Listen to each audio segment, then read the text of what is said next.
Hello, everyone. I am here to read a couple of chapters of The Wild Robot with you this summer. I hope your summer has started out to be fantastic. Chapter 32 is where I'm going to start, and it is titled The Deer. The deer family did not run from the sound of snapping twigs and crunching leaves. They heard all about Roz and Brightbill, and they knew there was nothing to fear. Crown Point stood before his doe and his three spotted fawns, and the family watched as the robot approached with the gosling on her shoulder.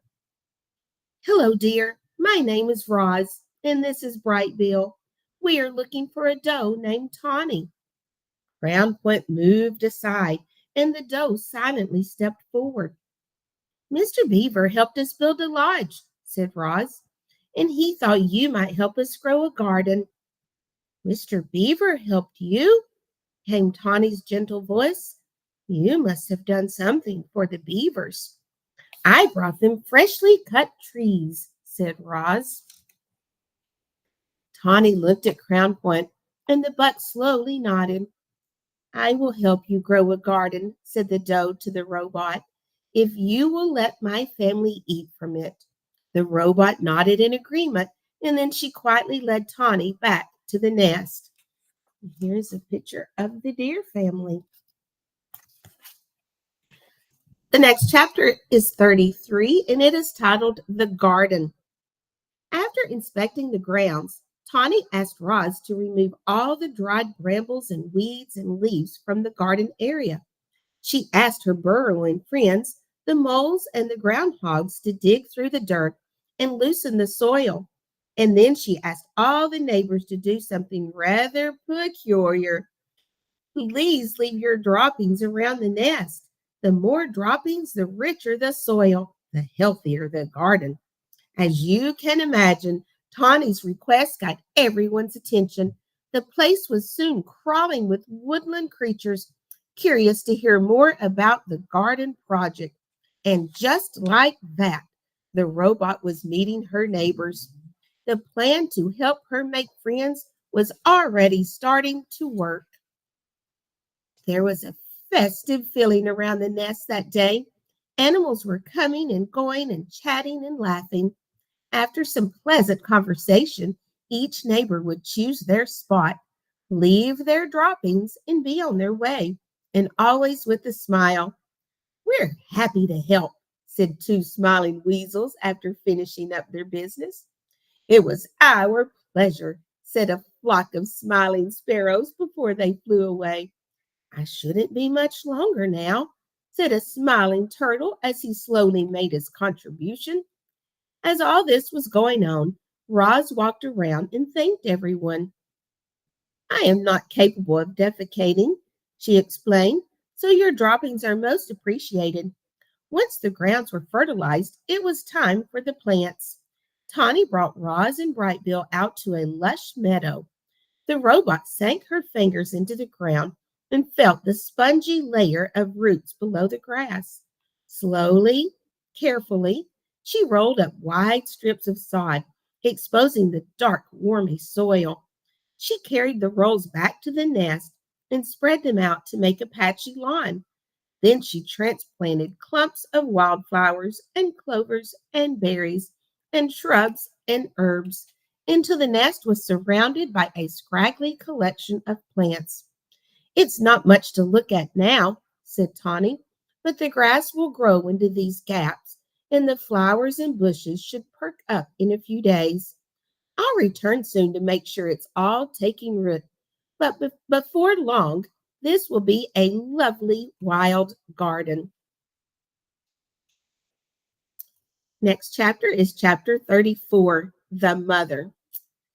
Like most goslings, Brightbill followed his mother everywhere.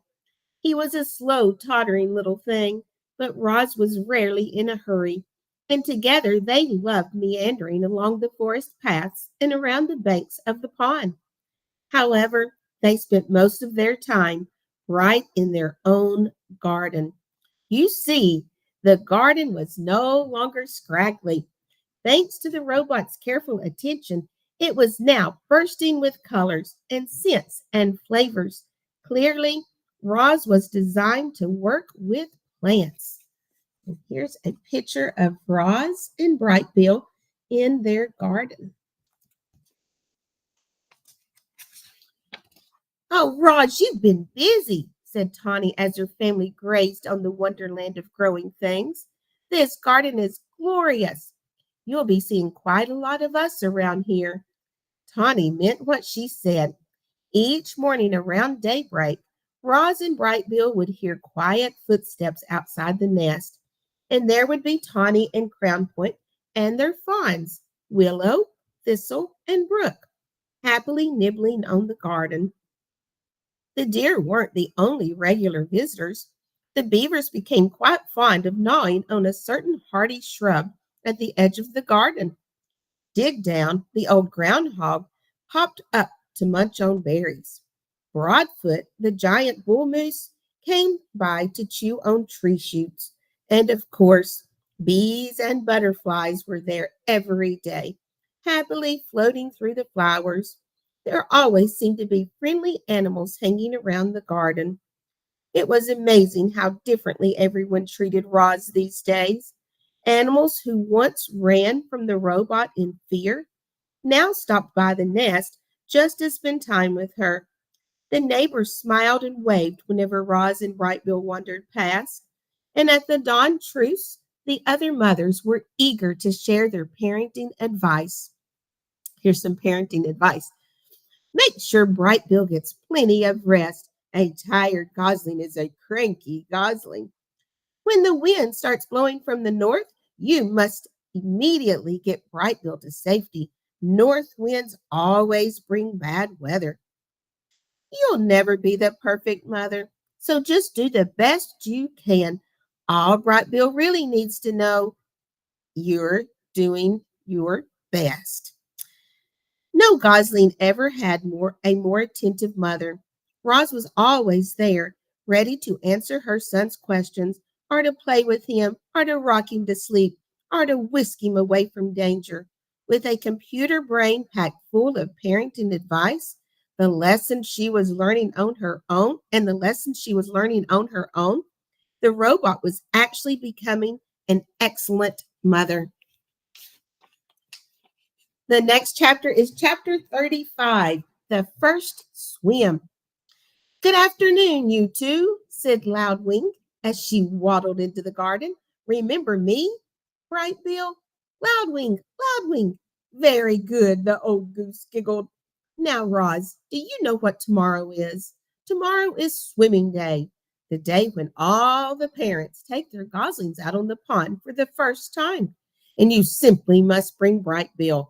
Swim, swim, said the gosling, shaking his tail feathers.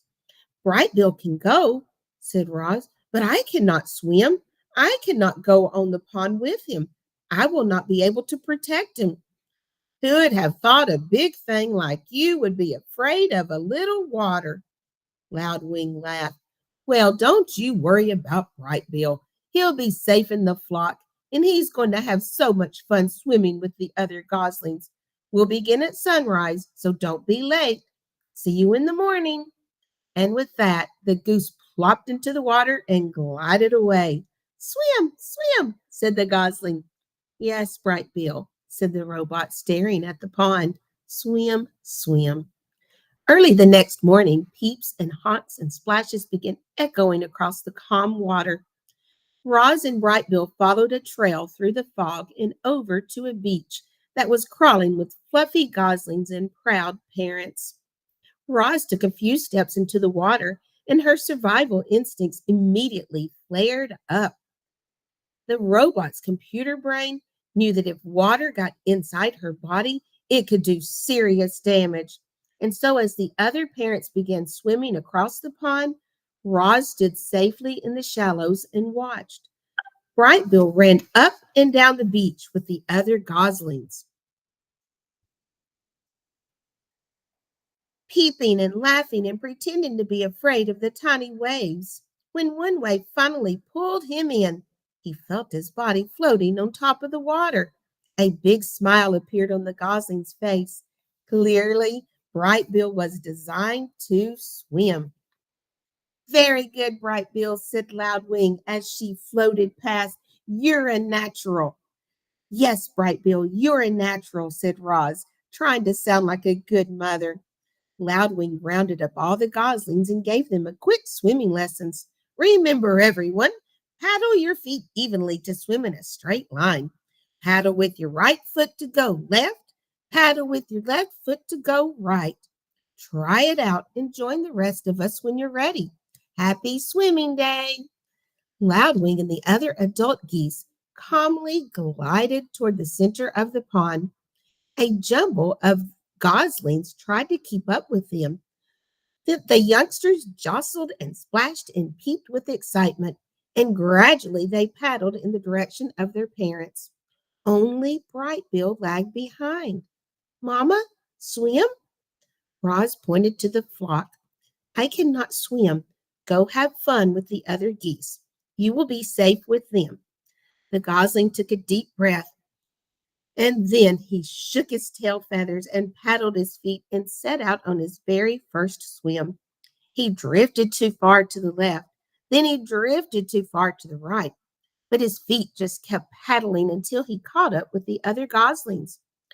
Roz spent the morning watching her son swim around and around the pond.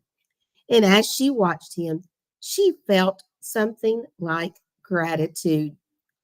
Thanks to Bright Bill, the robot now had friends and shelter and help. Thanks to Bright Bill, the robot had become better at surviving. In a way, Roz needed Bright Bill as much as Bright Bill needed Roz, which was precisely why she felt such concern when the mood on the pond suddenly changed. One moment, everything was tranquil, and the next moment, the geese were in a panic. Something was violently sloshing through the group. It was Rockmouth, the giant toothy pike. The fish had been a problem in the pond for as long as anyone could remember, but he had never attacked goslings before. All the parents immediately went to protect their young, all the parents except Roz. The robot could only stand in the shallows and watch as her son left the other geese behind and desperately swam toward his mother. Swim to me, Bright Bill, quickly!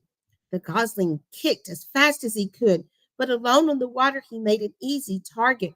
The pond rippled as Rockmouth slashed below the surface. Mama, help! Squeaked Bright Bill. The robot was terribly conflicted. Part of her knew she had to help her son, but another part of her knew she had to stay out of deep water. Her body lurched forward and then backward again and again as she struggled to make a decision. And then Loudwing came to the rescue. Rockmouth, don't you dare harm that little darling. The old goose fluttered over and splashed down right on top of the fish. Leave him alone.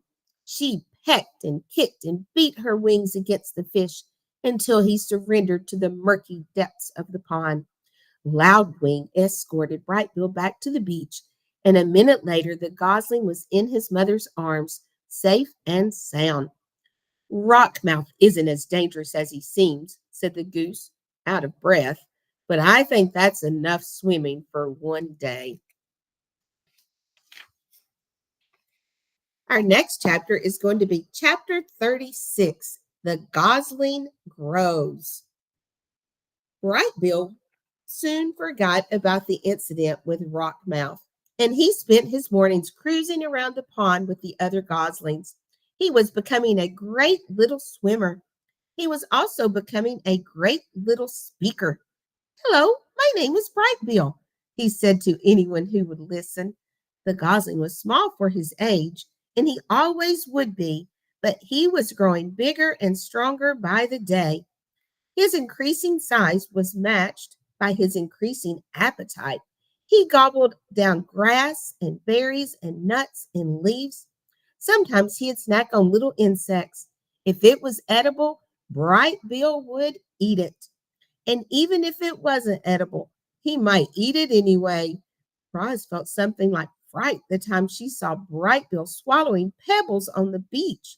She was holding him upside down, hoping the pebbles would fall out of his mouth when Loudwing stepped in. Put the gosling down, said the goose with a laugh. It's perfectly natural for Brightbill to eat a few pebbles. They'll help him digest his food, but not too many, okay, little one? Like most youngsters, Brightbill was incredibly curious. He explored the garden and the pond and the forest floor, and he would occasionally explore neighboring homes. He'd wander down some hole in the ground and say to whoever was there, "Hello, my name is Brightbill." Then a long robot arm would reach in and pull the gosling back out. "Sorry to bother you," Roz would say in her friendliest voice. The mother and son slipped into a good nighttime routine. While the gosling slept, the robot might tend to the fire if it was cool out, or gently fan him if it was warm. If he woke up hungry or thirsty, Roz brought him food or water. And whenever he had nightmares, she was always there to rock him back to sleep. Our next chapter is chapter 37, and it is titled The Squirrel. A small squirrel was scurrying through the garden. Brightbill had never seen her before. He peered out from the nest and watched her bounce across the lawn. After a minute of spying, the gosling shook his tail feathers and waddled outside. "Hello, my name is Brightbill." The squirrel froze. Then she slowly turned around, and then she started to talk. "Hi, Brightbill. My name is Chit Chat, and I'm a 12-and-a-half-week-old squirrel, and I'm new around here, and your home is really big and round, and I don't understand why smoke sometimes comes out of it." Reader, I'm not quite sure how Chit Chat got enough air into her lungs to go on like that, and I'm not quite sure how Brightbill had the patience to listen. But he stood there and politely nodded as Chit Chat rambled on and on and on. "And sometimes I see you waddling behind your funny looking mother, and you seem so nice that I thought I'd come down and introduce myself. But now I'm nervous and I'm talking too much, and my name is Chit Chat. I think I already said that already." There was a pleasant silence. Brightbill stood on one foot for a moment. Then the gosling took a deep breath and said, "It's very nice to meet you, Chit Chat. I don't think you talk too much. I think you talk just enough, and I like you. So let's be friends." A big smile appeared on the squirrel's tiny face. For once, Chit Chat was speechless. And here is a picture of Chit Chat. Chapter 38 is titled The New Friendship. Chit Chat wasn't speechless for long. She had already been alive for a whole 12-and-a-half weeks, and she wanted to tell Brightbill about every exciting thing and every boring thing that had ever happened to her. And so, as the new friends played and explored and ate together, the squirrel shared her stories. "I was born on the other side of the hill, and then last week I decided I was ready to build my first drake, which is what you call a squirrel nest, and now I live in that tree, which with the weird bump in its trunk," she said while the two of them kicked pebbles into the pond. "One time a weasel chased me through the treetops until he missed a branch and fell all the way down and crashed into a bush and walked away all wobbly, and he never bothered me again," she said while the two of them crawled through a hollow log. "Ooh, gross. I saw you eat that ant one time. I ate a gnat by accident, and I didn't like it at all.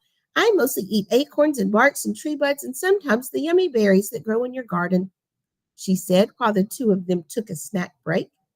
But Chit Chat was a good listener was as good a listener as she was a talker. And whenever it was Brightbill's turn to speak, she'd keep quiet and hang on to his every word. Do you know who enjoyed their conversations most of all? Our robot, Roz. The protective mother was never far away. She felt something like amusement at the silly conversations she overheard, and she felt something like happiness that her son had made such a good friend. Our next chapter is titled The First Flight, and it's chapter 39. Bright Bill had spent his entire life by the pond, and he was becoming very curious about what lay beyond his neighborhood.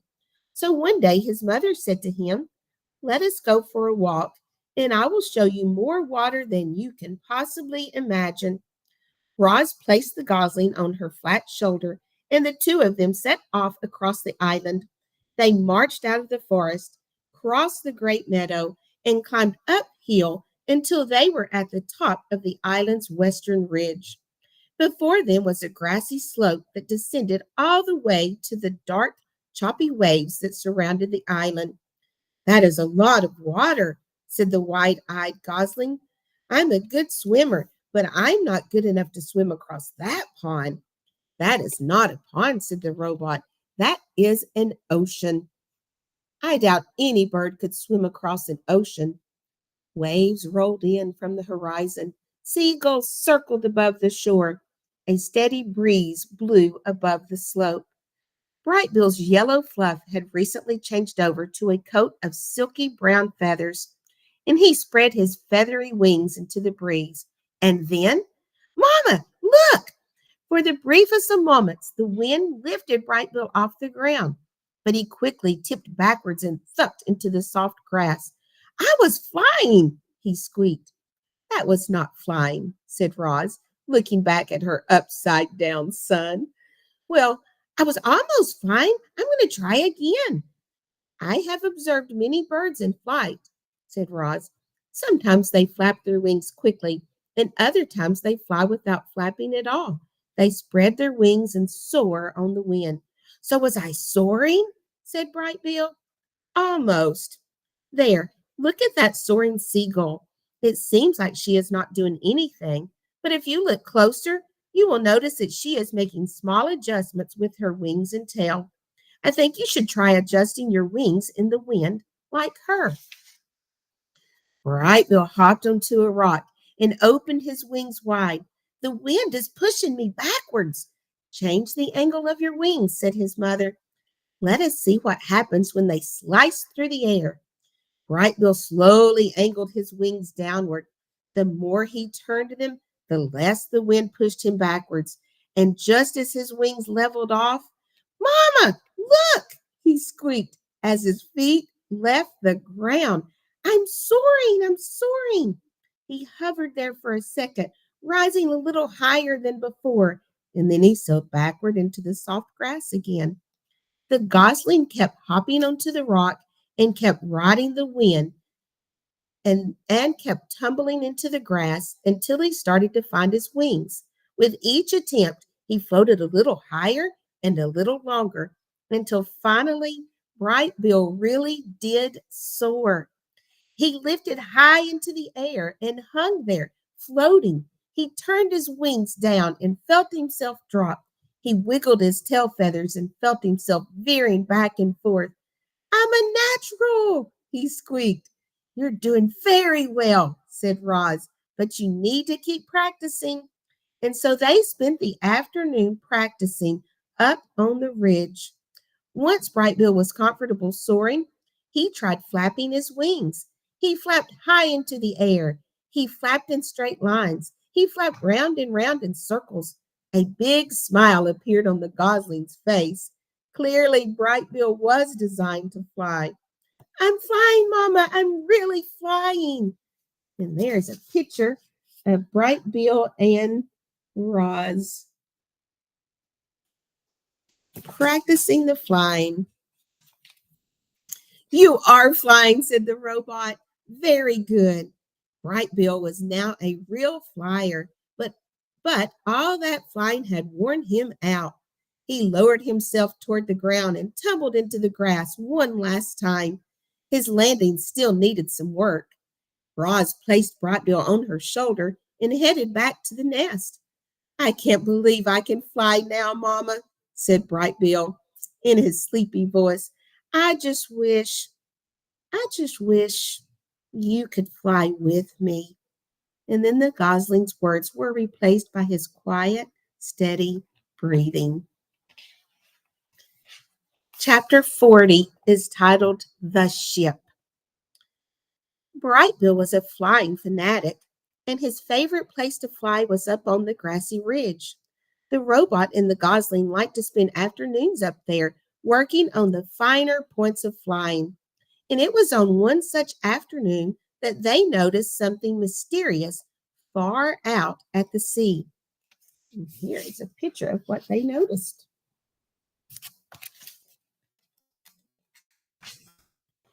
Brightbill spiraled down to his mother, flopped onto the grass, and pointed to the horizon. Mama, what is that thing? Roz's computer brain found the right word. That is a ship. What's a ship? A ship is a large vessel used for ocean transport. Brightbill's face scrunched up with confusion. Used by who? I do not know. It was the first ship either of them had ever laid eyes on.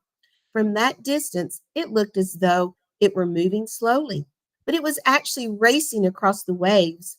From that distance, it looked as though it were small, but it was actually one of the largest ships ever built. The robot and the Gosling watched it crawl across the ocean until it finally disappeared to the south. Where had the ship come from? Where was it going? Who was on board? Roz and Brightbill had many questions, but no answers. And that is the last chapter that I will be reading with you. The Wild Robot is one of my favorite books. If you enjoy this book by Peter Brown, I will share with you that he has actually written two other books that follow. The next one is The Wild Robot Escapes.